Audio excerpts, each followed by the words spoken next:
मेरा चैनल सरना संस्कृति प्रवचन चैनल में जितने भी दर्शकगण हैं सभी को मेरे तरफ से जय धर्म, जय करम, जय सरना और जोहार करते हैं। और मेरे चैनल में आप सभी का तहे दिल से स्वागत है।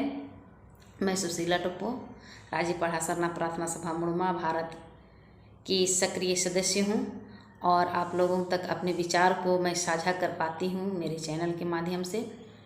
मैं आप लोगों को बताना चाहती हूँ कि मेरा सरना संस्कृति प्रवचन चैनल के नाम से 2 चैनल है। उसमें से एक चैनल है जिसमें मेरा और मेरे पति का फ़ोटो है, जॉइंट फ़ोटो है। वह चैनल बंद हो चुका है, तो उस चैनल को आप लोग सब्सक्राइब ना करें। देख सकते हैं, उसमें जो वीडियो है उसको आप देख सकते हैं और सीख सकते हैं, लेकिन उसको सब्सक्राइब ना करें। जिस चैनल में मेरा सिंगल फ़ोटो है, लाल पाड़ साड़ी पहन के मैं सिंगल खिंचाई हूँ, उसको आप लोग सब्सक्राइब करें। तो आज आप लोगों के समक्ष कर्मा के उपलक्ष्य में कर्म की घटना लेकर आई हूँ कि हम लोग कर्म क्यों मनाते हैं। तो इसके पीछे 3 घटनाएं हैं। उन घटनाओं को मैं आप लोगों के समक्ष संक्षिप्त में प्रस्तुत करने जा रही हूँ। 3 प्रकार की कहानियाँ हैं और तीनों कहानी को कहीं ना कहीं हमारे कर्म त्यौहार के दिन बताया जाता है और तीनों कहानी सच्ची घटनाएं हैं। तो हम सर्वप्रथम पहला घटना का संक्षिप्त विवरण आप लोगों को बताना चाह रही हूँ। कहानी तो मैं नहीं बताऊंगी, कहानी बताने से बहुत लंबा वीडियो हो जाएगा। तो पहला कहानी के अनुसार पहला घटना इस प्रकार है। हम सभी जानते हैं कि हमारे उरांव के पूर्वज रोहतासगढ़ में रहते थे और बहुत उनका खुशहाली जीवन था, सुख समृद्धि थे, पूरा राजपाट बहुत अच्छा से चलता था। इसे दुश्मन नहीं सहते थे। उनकी खुशहाली को देखकर दूसरे राजा लोग उस पर चढ़ाई करना चाहते थे और बार बार हमारे राजाओं पर चढ़ाई किया गया। हमारे राजा थे, जो हमारे योद्धा थे, हमारे राजा थे, हमारे पूर्वज थे, बहुत बलवान थे, वीर थे। उन्होंने कभी रोहतासगढ़ को कब्जा करने नहीं दिया। वे सभी से लड़कर रोहतासगढ़ को बचाकर अपने प्रजा की रक्षा करते थे, खुशहाली जीवन जीते थे। बार बार हारने के बाद दुश्मनों ने सोचा कि हमें अब राज परिवार को ही ख़त्म करना चाहिए। उन्होंने ताकत लगाकर पूरे विशाल सेना के साथ रोहतासगढ़ पर आक्रमण कर देते हैं। जब आक्रमण करते हैं तब राजा संकट में पड़ जाता है, क्योंकि राज परिवार पर संकट आने वाला है। राज परिवार को समाप्त करने के लिए दुश्मन लोग लगे हुए थे, इसलिए राजा परेशान हो जाते हैं। तो राजा उस स्थिति में सोचते हैं कि अपने राज परिवार को और प्रजा को हम कैसे बचाएंगे। इसके लिए राजा सोचते हैं और उस सोच में वे अपने सहयोगी सैनिकों, विश्वासी सैनिकों के साथ अपने रानी और राज परिवार और अन्य सदस्यों को लेकर वे सुरक्षित जगह में उन्हें रखना चाहते हैं और स्वयं उसमें अपने राज्य को बचाने के लिए वे लड़ना चाहते हैं। जब दुश्मन चढ़ाई कर लेते हैं और राज परिवार को ख़त्म करने के लिए दुश्मन लोग आने लगते हैं, तो राजा अपने परिवार को और अन्य सदस्यों को लेकर सुरक्षित जगह पर निकल जाते हैं। और सुरक्षित जगह जाने के लिए वे सुरंग के माध्यम से निकलते हैं, जो अभी भी वो सुरंग रोहतासगढ़ में मौजूद है। ये सच्ची घटना है। सुरंग इतना चौड़ा रहता है कि उसमें 7 घोड़ा एक साथ दौड़ सकते हैं। तो राजा अपने परिवार के सभी सदस्यों को लेकर उस सुरंग के माध्यम से दूसरी जगह ले जा रहे थे और दुश्मन उनका पीछा करते हुए जा रहे थे। जब राजा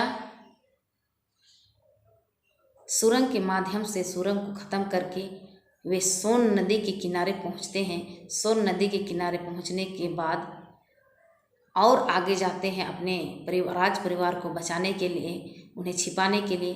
तो उन्हें आगे जाकर एक गड्ढा मिलता है जिसे गुफा गुफा टाइप का मिलता है, उस गुफा के मुहाने में एक करम का पेड़ था और वह गुफा बहुत गड्ढा था। तो उस गुफा में वह अपने रानी को और अपने परिवार के सभी सदस्यों को उस गुफा में छिपा देते हैं।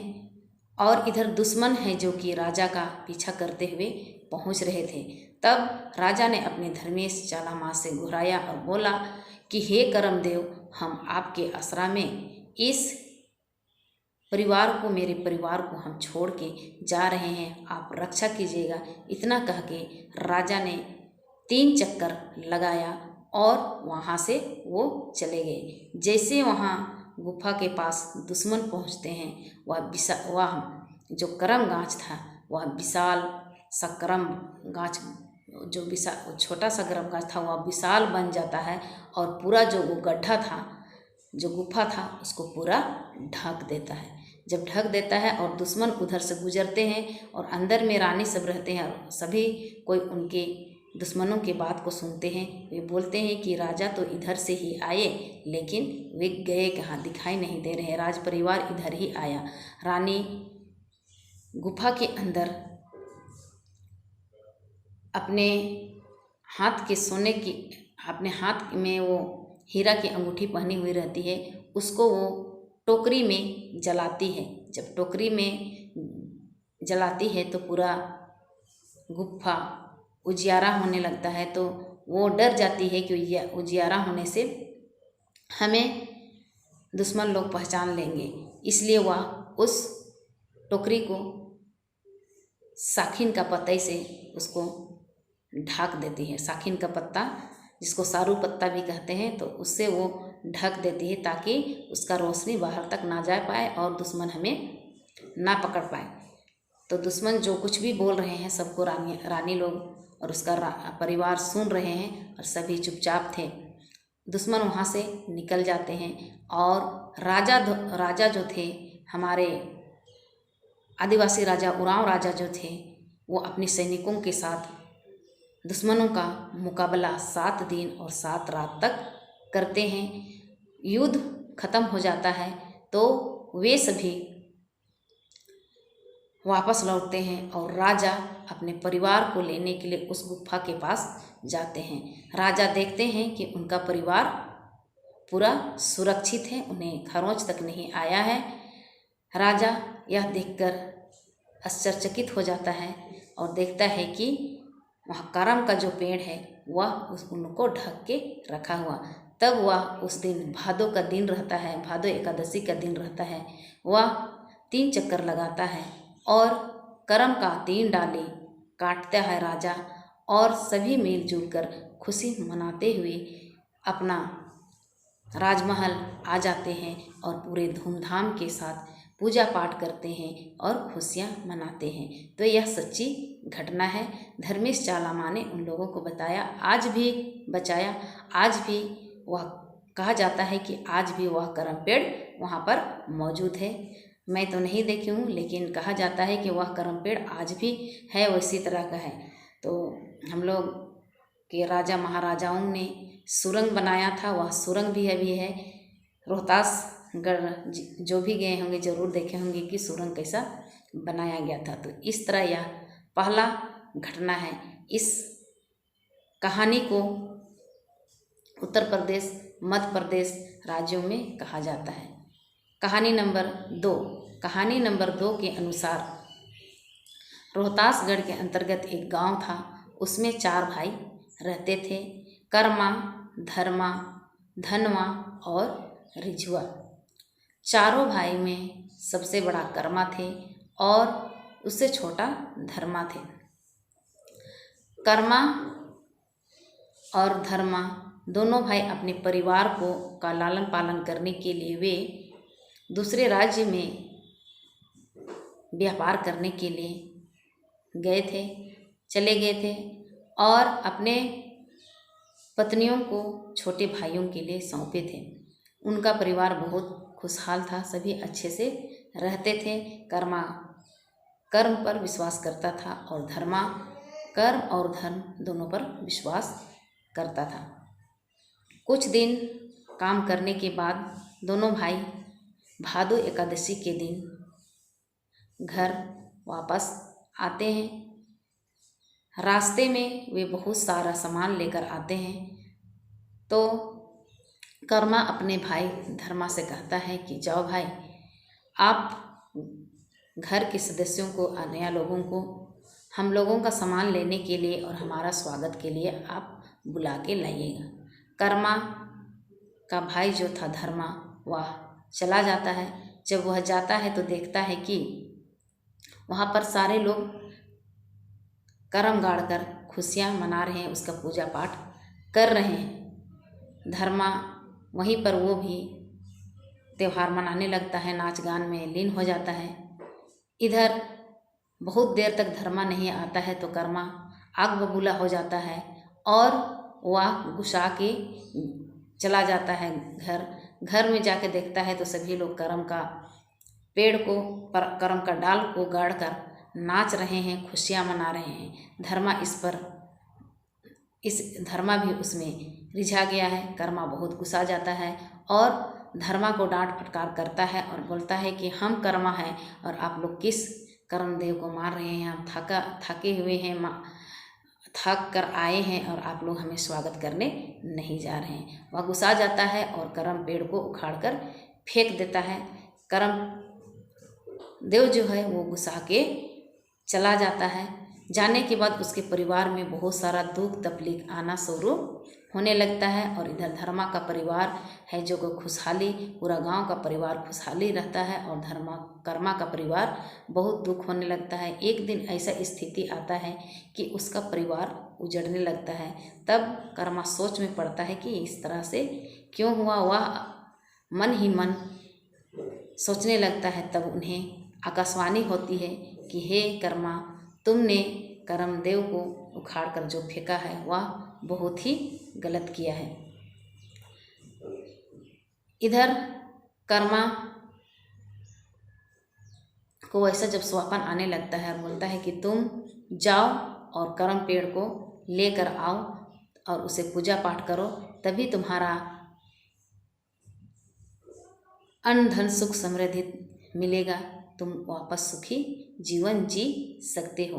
कर्मा भूखे प्यासे वो कर्मदेव को खोजने के लिए घर से निकल पड़ता है। रास्ते में उसे भूख लगती है। जब उसे भूख लगती है तो वह बगीचे में जाता है। तो बगीचे में भी सभी पेड़ के फल में कीड़े लगे हुए हैं। बगीचा का मालिक परेशान है। वो कर्मा से पूछता है कि तुम कहाँ जा रहे हो। कर्मा बोलता है कि हम कर्मदेव को लाने जा रहे हैं, हमसे गलती हो गई है, इसलिए वे नाराज हैं, हम उसे वापस लाने जा रहे हैं। तो बगीचा का मालिक भी उससे बोलता है कि मेरे बारे में भी पूछिएगा, ऐसा क्यों हो रहा है। उसके बाद उसे प्यास लगती है तो वह पीने के लिए तालाब जाता है। तो तालाब का पानी में भी कीड़ा रहता है। तालाब का मालिक भी उससे वही कारण पूछता है कि आप कहाँ जा रहे हैं। तो वो अपना कहानी बताता है। उसके बाद से जाते जाते रास्ता में उसे चिवड़ा कूटने वाली मिलती है। वो उससे चिवड़ा मांगता है तो वो भी बोलती है कि मेरा चिवड़ा नहीं बन रहा है, इसका कारण हम भी नहीं जान पा रहे हैं क्यों चिवड़ा नहीं बन रहा है। फिर वह भूखे प्यासे आगे जाता है तो उसे एक गाय मिलती है। वह सोचता है कि हम इस ग्वाला से दूध मांगकर दूध पिएंगे ताकि मेरा भूख मिट जाएगा। लेकिन वह वहाँ पहुँचता है, वहाँ भी गाय दूध के बदले खून देती, उसका दूध से खून निकलता है। तो ग्वाला भी पूछता है कि तुम कौन हो और कहाँ जा रहे हो। तो कर्मा बोलता है कि मैं कर्मा हूँ, मैं कर्म को लाने जा रहा हूँ। इस तरह से वह आगे बढ़ते बढ़ते वह समुद्र के किनारे पहुँच जाता है। समुद्र के किनारे एक मगरमच्छ बालू पर लेटा हुआ रहता है, उसके पीठ पर घाव रहता है। वो कहता है कि हम इस समुद्र में कैसे पार करेंगे। मगरमच्छ को बोलता है कि मगरमच्छ आप हमें पार कर दीजिए। मगरमच्छ बोलता है कि मेरे पीठ में घाव है, हम पानी में डूब नहीं सकते हैं, पता नहीं किस कारण से मेरे साथ ऐसा हुआ, मेरे बारे में भी कर्मदेव से पूछ दीजिएगा। तब वह मगरमच्छ जो है उसे अपने पीठ पर बिठाकर 7 समुद्र पार ले जाती है। तब कर्मा वहाँ जाता है। वहाँ पर कर्म का वृक्ष जो है वह लटका हुआ है समुद्र के किनारे में। वह उसमें 3 चक्कर लगाता है और वह अपने सारे गुनाहों को काबूल करता है और कर्मदेव को अपने यहाँ आने के लिए बोलता है कि चलिए हम आपको वहाँ ले जाके अच्छा से सेवा पूजा करेंगे। तब कर्म रूपे धर्मेश बाबा चालामा उसके सारे पापों को क्षमा कर देते हैं। तब कर्मा वहाँ से कर्म का डाली को लेकर वापस आता है। रास्ते में मगरमच्छ मिलता है। मगरमच्छ के दुख का कारण उसे बता दिया जाता है, कारण और उपाय भी बता दिया जाता है। उसके बाद से दूध वाला मिलता है, ग्वाला, उसे भी उसका कारण और उपाय बता दिया जाता है। उसके बाद चिवड़ा वाला मिलती है तो उसे भी उसका कारण और उपाय बता दिया जाता है।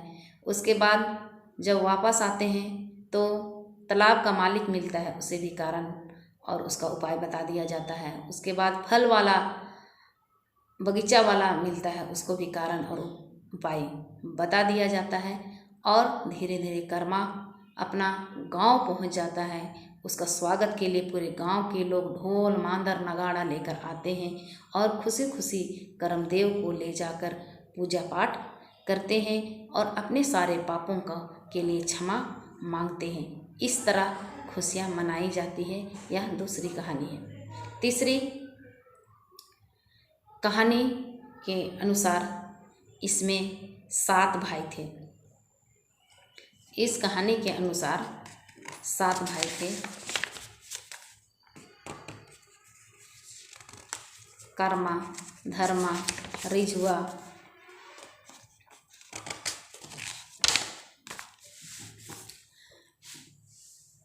इस तीसरा कहानी के अनुसार एक गांव में 7 भाई और रहते थे। 7 भाइयों के नाम थे कर्मा, धर्मा, धनवा, रीझा, मंगरा, बाचरा और लीटा। बहन का नाम जौनी था। 7 भाई में एक बहन होने के कारण ये अपनी बहन से जौनी से बहुत प्यार करते थे और 7 भाई ने शादी कर रखा था। अपनी बहन के